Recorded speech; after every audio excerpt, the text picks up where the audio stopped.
जो है आपने पूरे माध्यमों को जो है तो प्रतिक्रिया दी है, क्या प्रमुख मांगनी है? आपने बोला है क्या दिल्ली जाने वाले हैं? क्या विषय आप?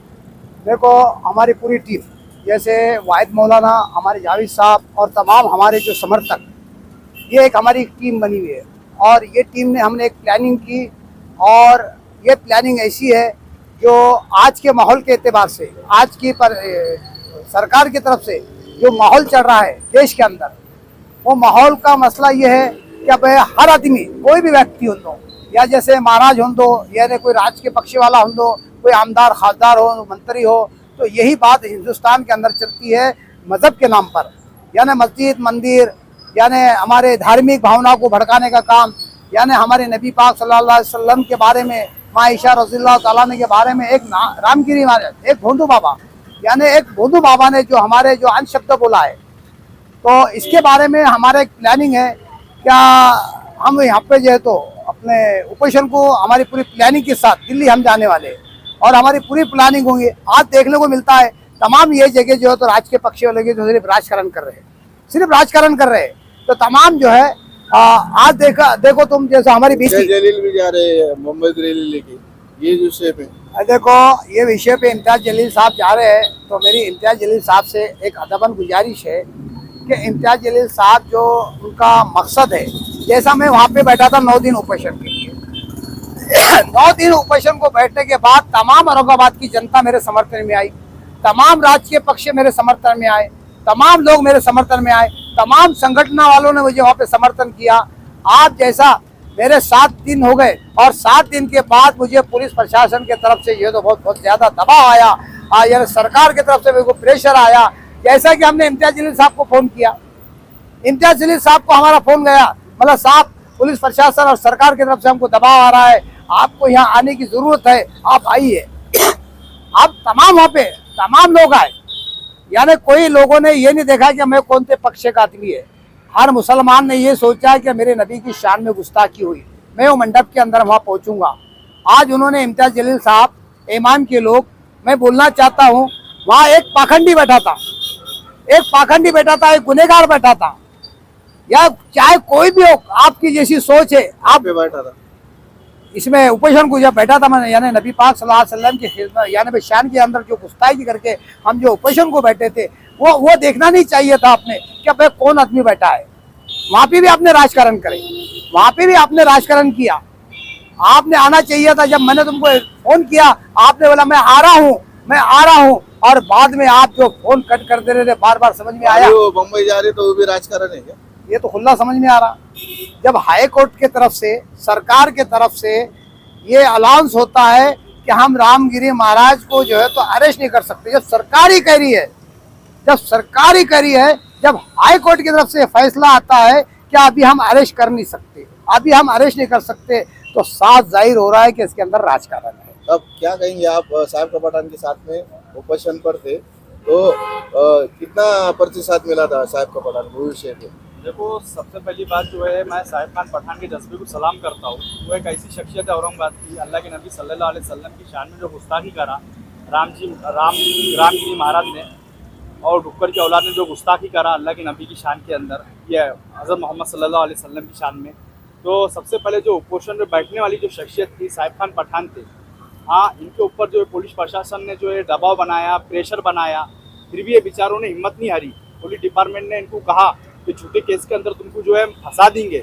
इन्होंने कहा साहब मेरी कोई गलत एक्टिविटीज़ बताओ कि मैंने भड़काऊ भाषण दिया, मैंने कुछ भी नहीं दिया, मैंने एकता का संदेश दिया। डिपार्टमेंट से इन्होंने बात करे, डिपार्टमेंट ने फिर आश्वासन दिया, पुलिस वालों ने हमको आश्वासन दिए कि हम रामगिरी महाराज को अरेस्ट करेंगे। इस वजह से जो है हम लोगों ने पोषण से हम लोग उठ गए।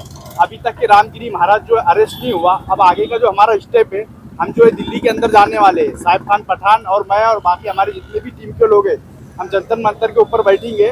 दिल्ली के अंदर हमारा प्रोटेस्ट रहेगा कि रामगिरी महाराज को जो है अरेस्ट करो, और लोकसभा, राज्यसभा और राष्ट्रपति मिलकर ऐसा बिल पास करे कि किसी भी धर्म के बारे में, चाहे हिंदू रहो, चाहे मुसलमान रहो, चाहे सिख रहो, चाहे ईसाई रहो, किसी भी धर्म के बारे में कोई अपनाजनक बात कहता है या किसी भी धर्म की भेद वो बारे में गलत टिप्पणी करता है, तो उसको जो है कंपनसेशन देना चाहिए।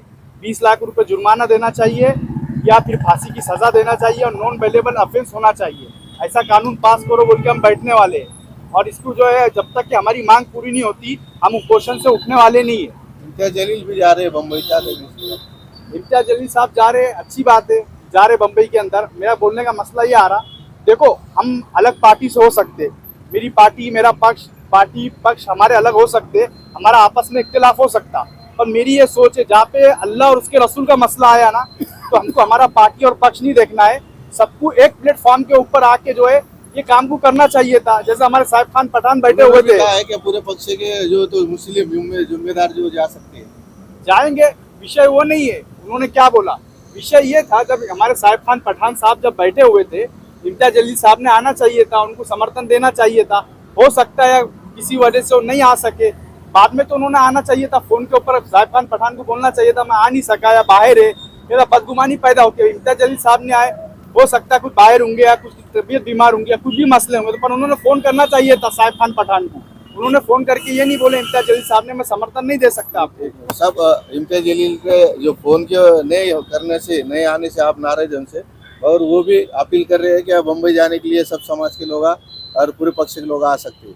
आप बताओ, जब सरकार की तरफ से ये फैसला आता है, सरकार की तरफ से ये फैसला आता है कि हम अरेस्ट नहीं करेंगे, तो हमारा जाने का कोई मकसद नहीं है। इसमें वही होगा, पब्लिक जनता की तरफ पुलिस दबाव आएगा, पुलिस की तरफ से परेशानी आएगी, जानबूझकर पुलिस जो है तो इनके ऊपर एफआईआर दर्ज करेगी, यानी इनके ऊपर जो है तो कानूनी दबाव आएगा। हो सकता, कुछ भी हो सकता, कुछ भी हो सकता। ये आज के पोजीशन के अंदर, आज की पोजीशन के अंदर तो मैं तो सरासर कहूँगा ये सियासत है। आप बताओ, आज मैं खुली बात बोलना चाहता हूँ तुम्हारा, उन्होंने ऐलान करे कि अब हम पूरे महाराष्ट्र के अंदर सील लड़ाना चाहते हैं, पूरे महाराष्ट्र के अंदर। आज जैसा यूपी का हाल हुआ, यूपी के अंदर योगी सरकार आ गई, मुसलमानों के ऊपर अत्याचार हुआ, जुल्म जाती मुसलमानों के ऊपर हो रही है, मस्जिदों के ऊपर जो है तो जुल्म ज्यादती हो रही है, मस्जिद खानखाह के ऊपर जो है तो परेशानी हो रही है। तो यही तुम्हारी हर गर्जी की वजह से आज मुसलमानों के ऊपर जो है तो आज प्रेशर आ रहा है। जिम्मेदारी बिल्कुल समझ में आता, खुला कौन नहीं जानता मेरे भाई। आप तुम ऐलान कर रहे पूरे महाराष्ट्र के अंदर, पूरे महाराष्ट्र के अंदर पूरी सील लड़ाने के तुम दावा करते हैं, तो फिर उससे वही होगा, फिर महाराष्ट्र यूपी बन जाएगा। पूरी सील लड़ाते फिर से जो तो सत्ता पे जो तो बीजेपी की सरकार आएगी, तुम्हारी थोड़ी सी गलती की वजह से। तो मेरी असद साहब से भी और इम्तियाज जलील साहब से भी अदबन गुजारिश है, ऐसी कोई हरकत ना करे कि दोबारा जो है तो बीजेपी सत्ता में आए और फिर मुसलमानों के ऊपर। आप देखो, एक बिल इन्होंने लाया है, वक्फ बोर्ड बिल जो है, आज कितना बड़ा आज